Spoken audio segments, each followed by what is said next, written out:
What's up, everybody? It's the Ginger Yeti, and I'm checking in from home. I've got another beer that was sent to me by the amazing Brewtubers and went to the Brewtubers Get Together 2025 in Greenville.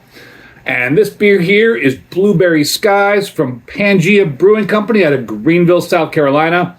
And I have a little rant about this label already.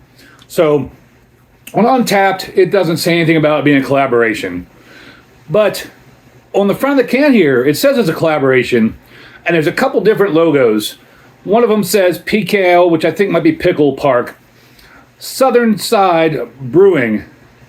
And then there's this other thing here, and you can't even read what that says. I mean, I would need a magnifying glass. The writing is so small. And I get that on a label, when you're designing a label, you only have so much space. But if you're going to put people's logos and things on your label as a collaboration, you should at least make them big enough to read. Luckily, there's a blurb on the back that does tell you who all these people are, so at least there is that.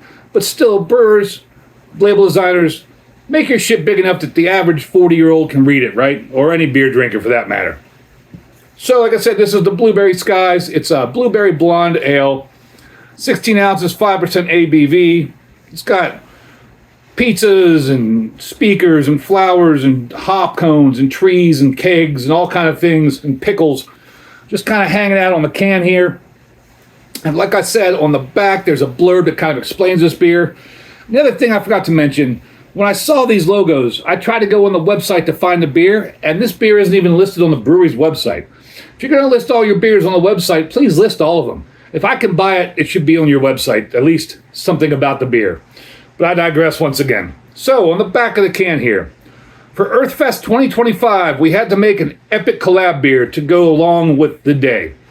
Like the block party, this beer in collaboration between Pangea Brewing, Southernside Brewing, PKL Park, and Make CVL Greener, which is probably that logo here I can't read.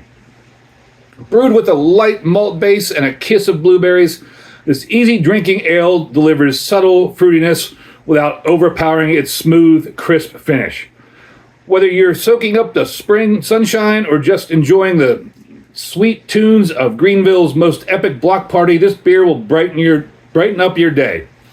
So I assume PKL Park is kind of a pickleball park, especially since there's a couple pickles here playing what looks like pickleball. Kind of crazy. This is going to be the second pickleball related beer that I have reviewed in this summer. Kind of weird, right? However, I don't think I would ever name a park Pickle Park, because when I grew up, Pickle Park was where you went to go, you know what I mean, right? There's usually a lot of dudes that went there. Anyways, probably shouldn't even talk about that. So, let's get into the beer. On Untappd, gets a 3.63 with only 40 check-ins. Beer Advocate was an NR, no rating at all. And pour this in the glass here. For a blonde ale that doesn't look very blonde. It says a blonde ale, right? I did say that, yeah. Blueberry blonde ale. Got a nose on it. Dip my beak in it. I'm going to trademark that, dipping my beak in it. Very subtle blueberry. Not much else on the nose. I wonder when Earthfest was. Other than that it was 2025. Wonder what month. That color is a brownish, cloudy color. There's a lot of floaters in there. That is like barley wine, brownish, kind of weird colored. I don't know if it's even on my SRM. Maybe a 17-ish. It just has a sparse head. Not even sure what color the head is. It might be tannish, but it could be just reflecting the color of the beer because it's so thin. Just a slight blueberry, hint of blueberry, not very strong. Let's take a drink. Cheers, everybody. Sorry about the rant.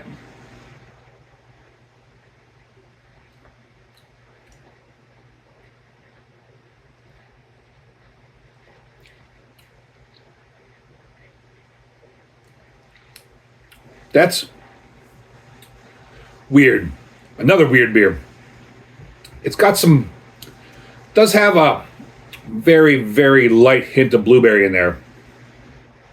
But then it almost tastes like it was photo aged or aged in oak or something like that. There's like an oakiness to it I did not expect.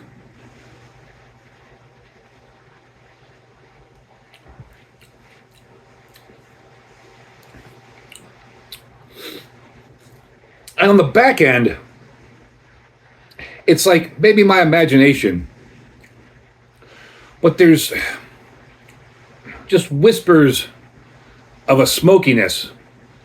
Like if you drank a Rausch beer, a good heavy smoked Rausch beer, if you drank one of those, then drank a bottle or two of water, and you could still almost get a little bit of lingering of that like smokiness from the Rausch beer.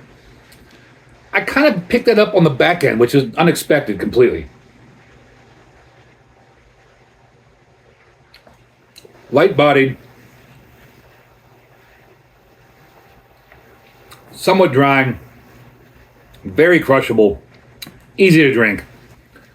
I mean, the blueberry is kind of there, very, very lightly there, but this is a flavorful and tasty beer overall, even though it doesn't sound like it in my description. This is a really easy session beer. This would be a great beer on a hot day. I'm assuming that their Earthfest is sometime in the spring or summer. Be a perfect beer for that, for being outdoors. I would give this a big horns up. It's a tasty beer overall. I was hoping for a bigger blueberry, but I actually like the flavor and what this is in the beer. I generally want, if you put the fruit on the can and the name, I generally want it to be big, punchy in the mouth flavor. But this works really well. I really enjoy this beer. Like I said, it's a big horns up. Thank you all for watching my video. If you've made it this far in the video, please go check out Brian the Beer Snob, Shane's Craft Beer Review, What's Your Beer, Blue Ice, Ethan's Beer and Vinyl, Dave's TV, Nutmeg to Palmetto, Half-Ass Beer Reviews, and Wayne's Beer Delivery. Those are all the channels that sent me the package of beers. This is one of the beers that's in that package. Go check all them out. They're excellent brew tubers. And as always, embrace the adventure.